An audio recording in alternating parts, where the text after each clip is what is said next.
최근에 도쿄 리벤져스라는 일본 만화가 있어요. 그걸 완결을 쭉 보고 도쿄 리벤져스가 한국에서 전시를 하더라고요. 2022년에 일본에서 완전히 났고 2023년에 전시회를 했다가 올해 2025년 3월 말부터 해서 6월 말까지 한국의 홍대에서 전시를 하는데 그거를 제가 이제 보고 왔습니다. 전시회를 보고 왔고 그 전시회가 어땠는지랑 간단하게 도리벤이 어떤 만화인지 좀 얘기하면 좋을 것 같아가지고 해보도록 하겠습니다. 도쿄 리벤져스 명작이죠. 명작인가요? 복잡합니다. 이 만화를 제가 초반에 진짜 재밌게 보고 다 보고 나서 정말 많이 욕을 하고 다녔어요. 이게 뭐냐? 이게 만화냐? 만화지. 정말 재밌는 만화인데 이 완결이 난 너무 마음에 안 드는 거야. 일단 간단히 설명부터 어떤 만화인지부터 설명을 하도록 하겠습니다. 주인공이 이제 타케미치라는 주인공이에요. 26살에 이렇게 비디오 가게에서 자기보다 나이 어린 애한테 욕 먹어가면서 그냥 찌질하게 그냥 살아가는 거야. 그냥.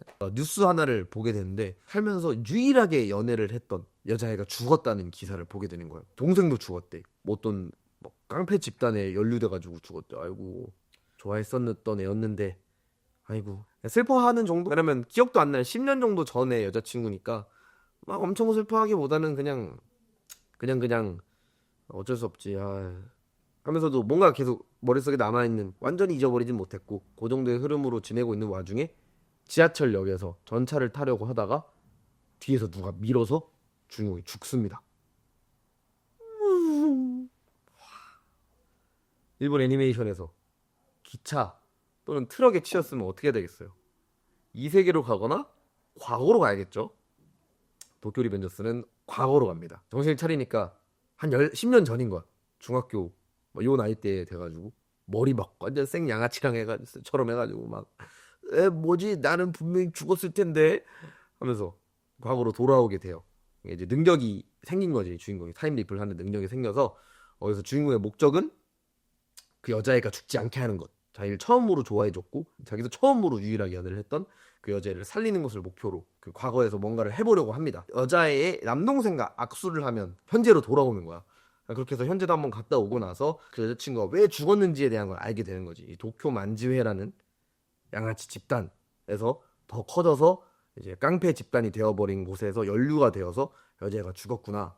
그러면 이 도쿄 만지회라는 곳을 막으면 나는 어른이니까 가가지고 그 양아치 애들이 더 커지기 전에 막기만 하면 되는 거 아니야? 내가 너 누나 살려줄게 하고 과거로 가요. 하지만 주인공은 정말 약합니다. 사람을 패는 거 하지 못하는 애예요. 예, 정말 많이 뚜까맞고 그게 답답해요. 주인공이 막 뭘 해보려고 안 해. 그러니까 해보려고 하는데 좀 더 노력을 했으면 좋겠어. 좀 더 나이가 많잖아. 26이나 된 애가 10년 정도 전으로 가가지고 자기가 여자애를 구하겠다는 마음을 먹었으면 운동을 좀 한다든가 뭐 이런 걸 통해서 좀 이렇게 강해져서 다른 애들을 뚜깝해서 걔가 처음에 망상했던 것처럼 도쿄 만지 애들을 다 때려 눕히고 정상이 돼서 여자애가 죽지 않게 만드는 게 아니라 그냥 그 긍지밖에 없는 거야. 가진 게 그 소년 만화 특징 있잖아요. 그 나는 할 수 있어. 근데 아파 못하겠어. 맷집만 점점 세지기만 해 그냥 주인공이. 그게 굉장히 답답한 부분이긴 한데 뭔가 하나씩 계속 변합니다. 그 맷집을 이용해서 그래도 하나씩 해요. 주인공이 실제 본인이 겪었던 과거는 주인공 양아치 무리예요. 근데 그거보다 더 센 양아치들한테 걸려서 고등학교 졸업할 때까지 계속 그냥 빵 셔틀만 하다가 그냥 그러고 졸업을 하고 도망치듯이 딴 데로 가서 그냥 비디오 가게 알바하고 그냥 그렇게 양아치처럼 사는 거야. 근데 거기서 뭔가를 바꿔보기는 해야겠다 라고 해서 주인공 친구가 같은 원래 무리였던 애가 그 맡고 있어요. 왜 맡고 있냐면 그 걔네 동네에서 문화 아닌 문화 맞짱 대회 같은 게 있어요. 돈 걸고 하는 거야. 양아치들끼리 자기들끼리 돈을 걸고 누가 이길까 해서 싸우게 하는 건데 누가 봐도 승패가 확실한 게임 같은 것들을 진행해요. 주인공이 거기 무리에 있는 대장한테 시비를 걸죠. 할 거면 제일 센 놈하고 싸우고 싶습니다. 패기를 부리는 거야. 이제 그 독자들을 보면서 오 뭔가 되나? 뭐 안 돼요. 열심히 쳐맞아요. 그냥 계속 쳐맞아. 근데 쳐맞지만 쓰러지지 않아요. 그게 이제 주인공의 유일한 강점인 거야. 아무리 맞아도 쓰러지지 않아. 조금 말 안 돼. 하지만 타임리프 하는 게 더 말 안 되니까 말 안 된다고 생각까지는 안 들어요. 그냥 보면서 계속 안 돼. 와 이걸 어떻게 버티냐. 맷집이 좋아. 그래서 그걸 보고 이 도쿄 만지회라는 곳에 가장 높은 정말 센 놈이 있어요. 마이키 사모 만지로라는 애인데 얘가 이제 도쿄 만지회 총장이에요. 총장 마이키라는 애가 잘생겼어. 키는 좀 작은데 호리호리 해가지고 머리가 이렇게 노란 머리가 이렇게 금발로 이렇게 약간 예쁜 바나나 요렇게 해가지고 굉장히 멋있고 여유롭고 강자특 여유로움 알죠? 애초에 뭐 다 자기 밑에 애들이니까 가가지고 너 뭐냐? 너 중학생 아니지? 뭐 이런 약간 관통하는 멘트 같은 거 하면서 독자들한테 얘 확실히 생각다 뭐 있다 얘 심지어 알고 있는 거 아니야? 뭐 이런 얘기까지 나올 정도의 연출로 보여주면서 주인공이 인정을 받고 공식적으로 이제 도쿄 만지에 들어가는 계기가 돼요. 그래서 주인공은 또 멍청하게 뭔가 바뀌었지. 나 도쿄 만지에 들어왔으니까 내가 알아서 잘 커가지고 도쿄 만지에서 여자가 죽는 걸 막았을 거야. 그러니까 현재로 돌아가자. 이러고 야 동생 나와봐. 동생 그 과거의 동생은 아무것도 몰라. 자기가 뭐 타임리프가 있고 이거 몰라. 그냥 누나 남자친구가 자꾸 나오라니까 그냥 가. 아씨 공부하고 있는데 왜요? 자 악수. 예? 빨리 해봐. 악수하면 이제 미래로 가는 거야. 그럼 현재 와서 나는 이 만화의 이 부분이 제일 납득은 가요. 설정상 어쩔 수 없고 연출상 어쩔 수 없는 거 알아? 주인공이 과거에서 현재로 돌아왔잖아. 현재에 있다가 과거에 가서 무언가를 바꾸고 돌아왔어. 이 사이에 무슨 일이 일어났는지 주인공은 몰라요. 뭔가를 하고 돌아왔으면 난 약간 데스노트처럼 데스노트에서 라이터가 노트를 기억을 지웠다 다시 만졌을 때처럼 현재로 딱 돌아오면 그니까 어떻게 된겨? 이렇게 된 거군. 난 지금 어디에 있고 내가 여태까지 뭘 했고 꽤 성장했고 이게 아니야. 그냥 과거로 돌아갔을 때랑 똑같은 거야. 미래 현재로 돌아와도 여기는 어디지? 다 잘 됐나? 뭐지? 크게 안 바뀌었네. 왜지? 이제 돌아다니면서 자기가 찾아야 되는 거야. 뭐가 바뀌었고 뭐가 안 바뀌었고를 뭐 그런 거겠죠. 세계선이라는 게 존재하고 과거로 갔다가 돌아오는 게 아니라 과거로 가서 무언가를 바꾸고 이렇게 돌아왔기 때문에 요 공백 새로 바뀌어진 이 10년의 공백은 주인공이 알 수 없다라는 설정인 것 같아요. 근데 이게 묘하게 답답해. 왜냐면 주인공이 돌아와서도 멍청한 짓 하거든. 가서도 멍청한 짓 하고 돌아와서도 왜 이렇게 26살이 저랑 동갑이거든요. 일본 나이 26이면은 이렇게 멍청한 건 26이? 답답합니다. 돌아와가지고 이제 나오토라는 그 동생한테 다시 가가지고 동생은 이제 과거가 바뀐 걸 느껴. 그러니까 미래의 동생은 어떤 존재냐면 타케미치한테 타임리프 능력이 있다는 걸 알고 있고 타케미치 이용해서 누나를 살려야겠다라는 목적을 확실히 갖고 있는 애예요. 그러니까 조력자인 거지. 심지어 경찰이야 직업이. 동생은 주인공이 돌아오면 뭔가 변했다는 걸 확 느낀대. 걔네 데스노트처럼 하는 거야. 생활하다가 뭔가 변한 거네 이거. 이걸 느끼는 거야. 왜 내 주인공은 못 느끼냐고. 그러니까 주인공도 멍청한 게 자기를 너무 믿어. 자기가 평생 어떻게 살았는지 자기가 제일 잘 알면서 극 중에서 나와요. 난 그냥 겁쟁이였을 뿐이야 뭐 이런 장면이 나와요. 그러니까 아무것도 못하는 놈이었다는 걸 본인도 알면서 그냥 자기를 믿고 또 떠나요. 나 같으면 그냥 거기서 살겠어. 근데 주인공 돌아가면 원래 인격으로 돌아와서 중이병이 넘쳤던 그 인격으로 돌아와서 모든 걸 또 망쳐. 그 사이에 주인공이 딱히 큰 일을 하지 않아. 여기 큰 변화를 주지 않아. 거의 없다시피 해. 없어도 되는 이야기처럼. 주인공은 이제 다시 현재로 돌아와서 동생과 이야기를 하고 뉴스를 보고 하면서 사태를 파악하지만 여자애는 아직도 죽어 있는 거죠. 한 번 더 과거로 가는 거야. 뭐가 문제인가를 알아내가지고 그런 식으로 계속 왔다 갔다 하는 거야. 얘가 죽어서 문제구나. 얘를 안 죽게 내가 최대한 해볼게. 동생 갔다 올게. 악수 쭉 가서 또 맞아. 또 미친 듯이 맞고 어떻게든 해결해. 어떤 긍지와 맷집과 친구들의 도움과 이런 걸로 그 사건을 해결해. 죽지 않게 만들었어. 자 그럼 됐겠지? 하고 다시 돌아가. 왜 돌아가냐고. 돌아가서 또 멍청하게 뭐지? 뭐가 많이 바뀌었는데 뭐가 바뀌었지? 나 돈 많다. 왜 돈 많지? 아싸. 동생 무슨 일이 있었어? 누나 어떻게 됐어? 누나 죽었어요. 왜 또가 아니라 너가 그걸 요런 만화예요. 뭔가 해결을 했다 싶으면 현재로 돌아오면 해결 하나도 안 돼 있어. 또 다른 문제가 있는 거야. 재밌긴 하지. 그게 몰입을 하게 만들어요 계속. 그러니까 주인공은 또 다시 그래? 얘가 살아있는 게 문제구나. 그럼 내가 얘를 죽이지는 못하겠고 얘가 나쁘지 않게 하도록 한번 노력을 해볼게. 갔다 올게. 하이파이브. 쭉. 여긴 또 어디지? 여긴 또 어디지? 난 뭐하고 있지를 왔다 갔다 할 때마다 하는 거야. 또 사태 파악해야 돼. 그래. 쟤를 막아야 된댔지. 그래. 한번 해볼게 하고 또 고군분투를 몇 개월간 그 안에서 해요. 이걸 계속 반복하는 그런 만화거든요. 재미있냐 없냐라고 하면 굉장히 재밌단 말이에요. 좀 더 설명을 좀 더 하자면 그렇게 해서 주인공은 계속 왔다 갔다 하면서 과거를 바꿔서 여자애를 살리려고 노력을 해요. 하다 보면 결국 성공을 해요. 여자친구가 살아. 연애하고 있는 채로. 근데 주인공 또 뭐가 마음에 안 들어. 그러면 과거에서 친해졌던 그 도쿄 만지의 애들이 미래에 현재에 그렇게 행복해 보이지 않는다는 거야. 그러니까 자기는 모두가 행복했으면 좋겠대. 그래서 다시 가야겠대. 그래서 다시 가. 여자애가 나 너무 불쌍해. 여자애도 등 떠밀어 줘요. 갔다 와. 용기를 북돋아주는 그런 캐릭터죠. 또 과거라고 또 왔다 갔다 해요.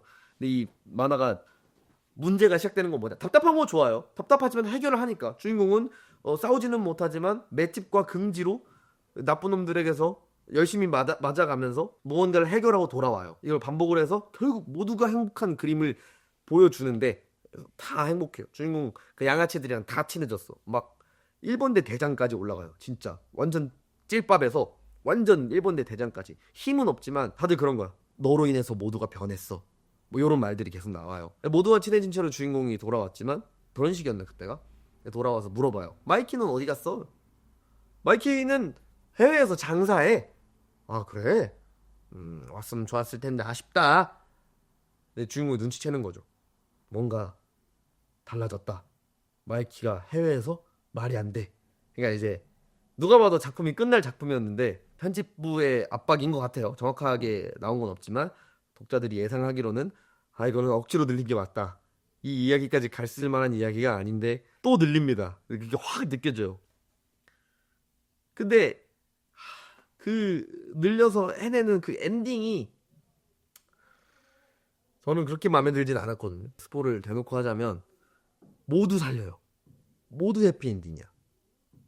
나오는 극 중에 모든 캐릭터가 다 살아나고 모든 캐릭터가 다 착해지고 모든 캐릭터가 동료가 되고 그렇게 해피엔딩이 나서 끝나거든요.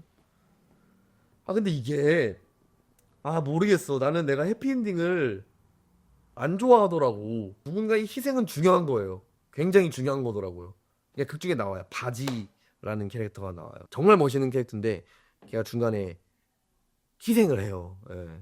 희생 아닌 희생 같은 걸 해서 그 바지 때문에 또 다른 치우유라는 캐릭터가 서사를 얻게 되고 그 치우유와 주인공이 친해지면서 또 이들만의 서사가 있는데 얘가 안 죽으면 얘네들은 친해질 수 없을 텐데 얘가 안 죽어요 나중에 결국 부활을 해.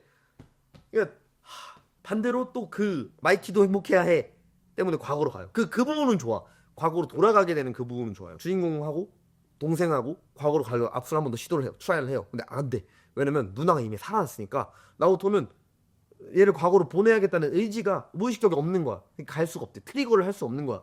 그 상태에서 어떻게든 나는 마이키도 행복하게 됐으면 좋겠는데 라는 생각으로 현대에서 마이키를 찾아가요. 근데 마이키가 뭐라 하지? 나는 너네와 멀어지고 싶어서 이 검은 충동을 억제하지 못한단 말이야. 그러기 위해서 내가 여기까지 멀리 왔는데 왜 굳이 날 찾아왔어? 하면서 시도해요. 주인공이 그냥 손을 탁 잡아버리지.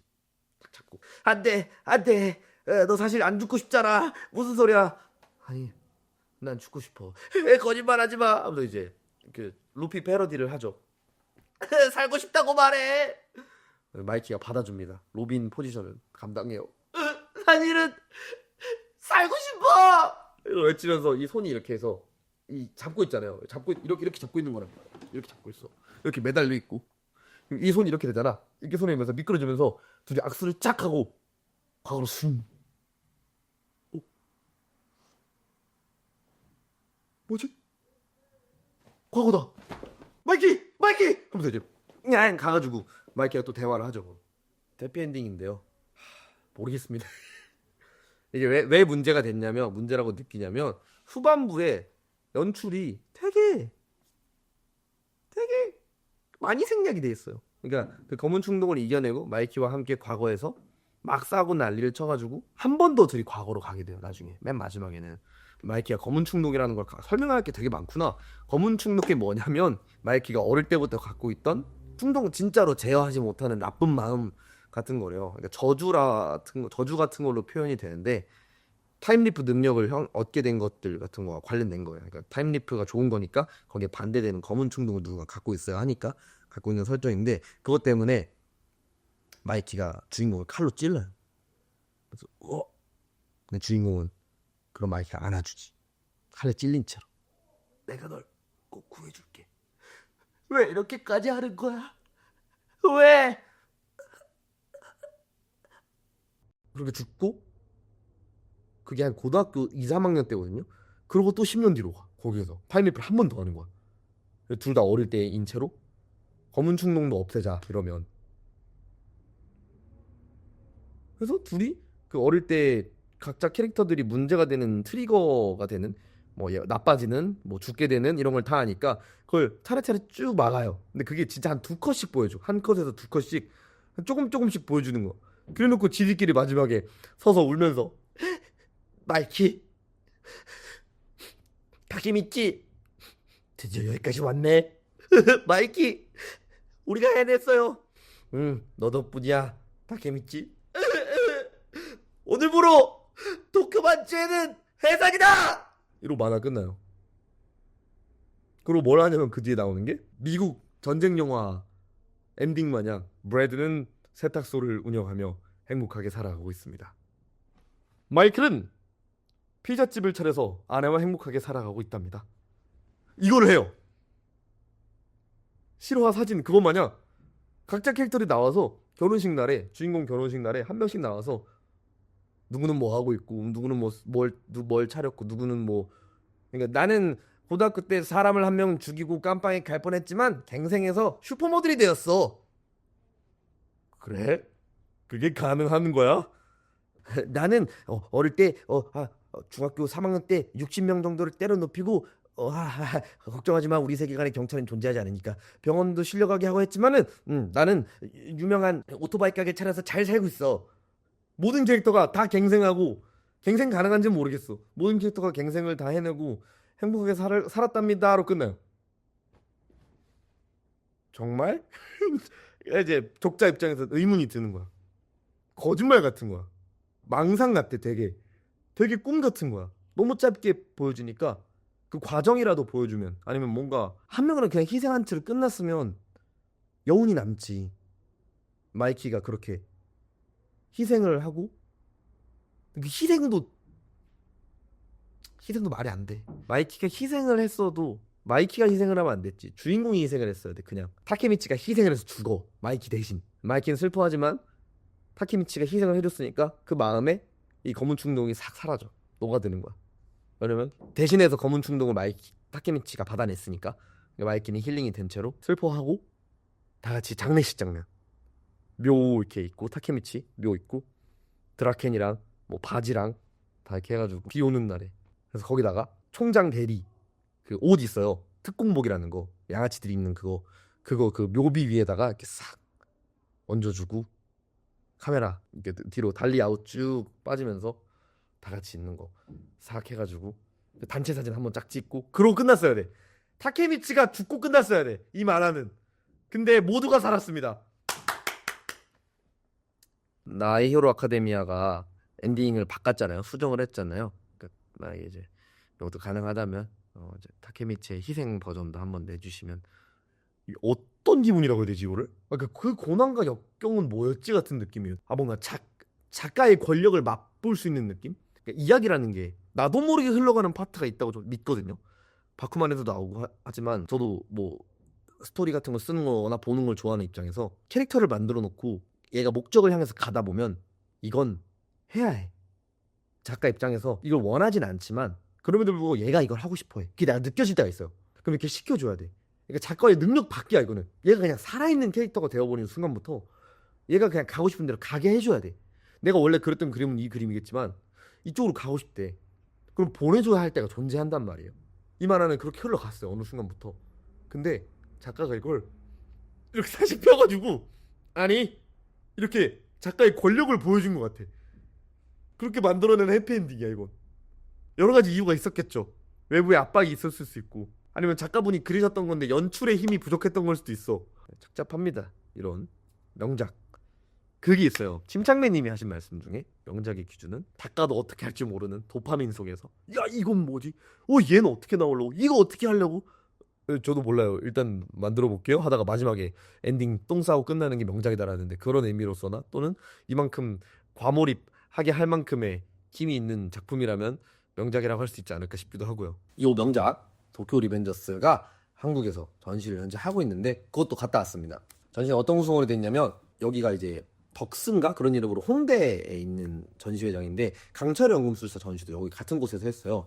강철 연금술사 때도 느꼈지만 전시회 자체에 관람 순서 속에 연출이 좀 되어 있어요. 그게 되게 감동이야. 뭐가 메인으로 되어 있냐면 스토리 순서대로 쭉 정렬이 되어 있는데 거기에 만화 원서가 있어요. 그림을 그린 게 원화라고 해야 되나? 그러니까 만화책에 이 정도 사이즈잖아요. 우리가 알고 있는 건. 근데 이거를 실제로 그림을 그리실 때는 한 이 정도로 그리시나 봐. 이 사이즈가 여기 붙어 있어요. 일본어로 되어 있는 그림이. 펜선이 느껴질 정도의 원화 그때 당시 원고 같아. 원고 이렇게 붙어 있어요. 일본어. 그 크기의 압도감이 있더라고. 이 만화가 타임리프다 보니까 무슨 편 무슨 편 이렇게 나와 있어요. 막 천축편, 뭐 블랙 드래곤 편, 뭐 8.3 뭐 무슨 사변 뭐 항쟁인가 무슨 편 뭐 이렇게 나눠져 있는데 거기 이제 스토리 순서에 좀 맞춰서 각 에피소드들 별로의 명장면들의 원화가 전 만족했습니다. 그런 게 쭉 있고 중간에 뭐 그 만화를 이용해서 만든 애니메이팅이 되어 있는 감동적인 영상 같은 것도 뽕차게 하는 거 있고요. 보고 울었고요. 중요한 게 뭐냐면 이 전시를 위해서 작가님이 추가로 그린 장면들이 전시가 되어 있어요. 여기서부터는 촬영도 안 되고 녹음도 안 돼요. 뭐가 있냐면 제가 아까 말했던 후반부에 약간 날림이라고 표현해도 될지 모르겠지만 날림으로 보여줬던 주인공과 마이키가 각 인물의 그 흑화 트리거 같은 데에 가서 이 역사를 어떻게 바꾸어서 모두 친구가 되게 했는가를 따로 그리셔서 전시회에서 볼 수 있게 해놨어요. 추가 분량인 거지. 그러니까 납득이 될 수 있게. 그게 너무 좋더라고. 그걸 보고 나니까 완결 파트에 있었던 연출에 대한 불만이 사라지는 거야. 동시에 또 불만도 있어. 이걸 왜 연재 때 못했지? 그러니까 이제 그 보는 사람들은 그런 상상을 해야만 납득이 되는 거야. 아, 이게 외부의 압박이 있었구나. 예. 그 일본 만화 중에 바쿠만이라는 만화가 있어요. 데스노트 작가님들이 만드셨던 만화 그리는 만화인데 만화 잡지의 연재 방식이나 연재 출하 방식 같은 게 나와 있는데 그냥 갑자기 한 3주 내로 완결 내주세요 이런 식으로 통보를 받기도 한다는 이야기가 그런 느낌의 이야기들이 써 있단 말이에요. 그런 거가 있었겠구나. 작가님도 앞으로 10화 내로 완결 꼭 내주세요라는 통보를 받았기 때문에 해야 하고 길게 늘려서 컷을 많이 차지하고 연출에 힘을 줘야 하는 부분과 어쩔 수 없지만 조금은 스킵해야 하는 부분을 나눠서 하신 것 같아요. 그리고 요 어쩔 수 없이 스킵해야 하는 부분을 늘리고 본인이 실제로 하고 싶었던 연출을 이번 전시회에서 보여주셨더라고요. 되게 많이 있거든요. 8개에서 9개 정도의 이야기, 캐릭터별의 이야기가 있는데 하나만, 그 중에서 에피소드 하나만 설명을 해드리면 키사키 테타라는 캐릭터가 있어요. 가장 메인 빌런처럼 본 캐릭터인데 이 친구가 극 중에서 주인공한테 히어로라고 불려요. 주인공은 자기를 왜 히어로라고 부르는지 몰라. 얘가 현재 시점에서 어떤 일을 하는 애냐면 주인공을 메인으로 죽이려는 애예요. 그리고 주인공의 여자친구를 죽인 애예요. 그러니까 이제 완전 증오의 대상인 거지. 전 에피소드의 절반 정도의 메인 빌런으로 나와요. 그 친구가 이렇게 빌런이 된 이유가 뭐냐면 어릴 때 주인공하고 같이 그 여자애를 똑같이 좋아했었어요. 근데 그 여자애가 길거리에서 고양이를 괴롭히고 있는 양아치 2명한테 가가지고 고양이를 괴롭히면 안 되지 하고 고양이가 왕왕왕 도망가요. 그럼 이제 또 양아치들이 전형적인 양아치 대사를 해요. 뭐야 고양이가 도망갔잖아. 이제 네가 놀아줄 거냐? 오 재밌겠는데? 아 싫어 싫어 이렇게 하고 있는 걸 키사키 테타가 바라만 보고 있는 거예요. 어떻게 도와주고 싶은데 그때 주인공이 달려들어요. 야 나는 히어로다. 예. 근데 주인공 말했던 것처럼 진짜 악하거든요. 그래서 뚜까 맞아요. 양아치도 맞고 그러니까 그 분풀이를 대신 받고 그러니까 여자를 구해준 거죠. 히어로로서. 그래서 그 뒤에 그 여자애가 주인공을 좋아하게 되고 키사키는 주인공을 히어로라고 의식하기 시작해요. 그 동경과 질투가 동시에 있는 거야. 나는 왜 저렇게 되지 못하지에 대한 질투, 저렇게 되고 싶다의 동경. 동경이 심해지다가 자존감이 낮아지면 질투로 변하게 되잖아요, 사람이. 그 감정을 계속 갖고 주인공이 양아치가 됐으니까 나도 양아치가 돼야겠다가 되는 거야. 그 논리는 이해가 안 가요. 나 같으면 차라리 경찰이 되겠어. 근데 주인공이 양아치가 됐고 여자애랑 사귀니까 나도 양아치가 되어서 정성이 되면 주인공도 여자애도 날 봐주겠지. 안 봐주네. 죽여야겠다. 이런 흐름인 거거든요. 아예 망가진 캐릭터예요. 그 친구가 그 흑화가 되는 가장 큰 이유는 그 부분이란 말이야. 그래서 이걸 알고 있는 주인공이 과거로 가서 그 타이밍에 똑같이 연출이 돼요. 고양이 멍멍해봐 야옹아 야옹해봐 야옹 멍멍하라고 했잖아. 뭐 이렇게 하고 있으면 여자애가 가지고 고양이 괴롭히지 마. 뭐야 갔잖아. 네가 놀아줄 거냐? 재밌겠다. 야옹해봐. 할 때 주인공이 키사키의 손을 잡고 같이 가서 우리는 히어로 듀오다. 키사키가 에이 이거 뭐야? 같이 하자. 너도 사실 구하고 싶었잖아. 하고 같이 구하려고 시도를 하고 같이 맞고 여자를 구하게 돼요.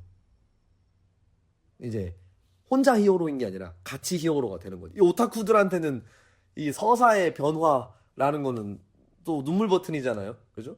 난 히어로야! 해서 우리는 히어로야!로 바뀌는 그 연출, 그 뒤에 둘이 이제 같이 동료가 돼서 그 도쿄만지의 창립 멤버까지 키사키 테타가 포함이 되어 있어요. 그 부분이 전시회에 가면 볼 수 있게 되어 있습니다. 그거 보면 이제 납득이 되는 거지. 근데 반대로 이런 거가 납득이 안 된 채로 만화만 보면 키사키가 왜 도쿄만지의 창립 멤버야? 이 못생긴 안경잡이가? 이 간사한 이 지석진이 왜 이 상태로 완결을 본 사람들이니까. 그러니까 완결에 논란이 있는 거야. 문제가 있고. 이거를 전시회에 가면 납득이 되는 거지. 아, 지석진이 아니라 유재석이었구나 하고 이제 납득이 되는 흐름을 보여주는 거예요. 이게 뭔가 그래서 미묘해요. 전시 때문에 이걸 남겼던 건 아닐 텐데 전시가 있으니까 이 기회에 보여주신 걸 거란 말이죠. 도쿄 리벤져스를 끝까지 보시고 아쉬움이 남으시는 분들이나 또는 불만이 있거나 그 완결 부분에 있어서 또는 너무 재밌게 보신 분들은 전시회를 다녀오시면 좋다고 생각합니다. 뭐 제가 말한 거 말고 다른 여러 가지 멋있는 일러스트들도 있고요. 다른 이야기도 같이 포함이 되어 있고 연출적으로 전시를 굉장히 잘 해놔가지고 애초에 그게 오타쿠 전용 전시회장 같은 거더라고요. 오타쿠 전용 전시회장 같은 거여서 강철 연금술사를 작년에 했고 올해는 도쿄 리벤져스 하고 있는데 6월 29일까지인가 전시를 한다고 합니다. 그래서 그 리벤져스를 보셨던 분이나 보실 분들은 호딱 완결까지 봐버리고 31권까지면 정하면 3일이면 볼 거란 말이죠. 호딱 가가지고 가서 전시까지 보시면 좋을 것 같아요. 명작입니다. 아 모르겠어. 나 이 만화를 보고 이렇게 불만이 많았던 게 처음이라서 아닌가? 만화는 여태까지 굉장히 고구마가 있긴 한데 재밌어요. 진짜 감동도 있고 캐릭터 디자인이 진짜 좋고 기본적으로 그다음에 액션도 당연히 좋고요. 이 작가님이 원래 완전 극화체로 연재를 하시던 좀 윗세대 분이신데 세대에 맞춰서 그림체를 바꾸신 다음에 연재를 하시는 거더라고요. 그 감동도 좀 있고 나이대가 많다고 느껴지지 않을 정도의 되게 멋있는 캐릭터 디자인들과 그 서사와 이야기들이 나오는 중심 캐릭터들의 서사가 캐릭터 진짜 많이 나오거든요. 그러니까 한 3, 40명의 스토리를 볼 수 있는 거야. 장점으로 표현하면 이렇고요. 단점으로 표현하면 나오는 캐릭터가 너무 많아요. 왜냐면 제대로 끝내야 할 때 끝내지 못했으니까 캐릭터가 명작입니다. 예, 이 정도까지 도쿄 리벤져스와 전시회에 대한 이야기 하면 될 것 같아요.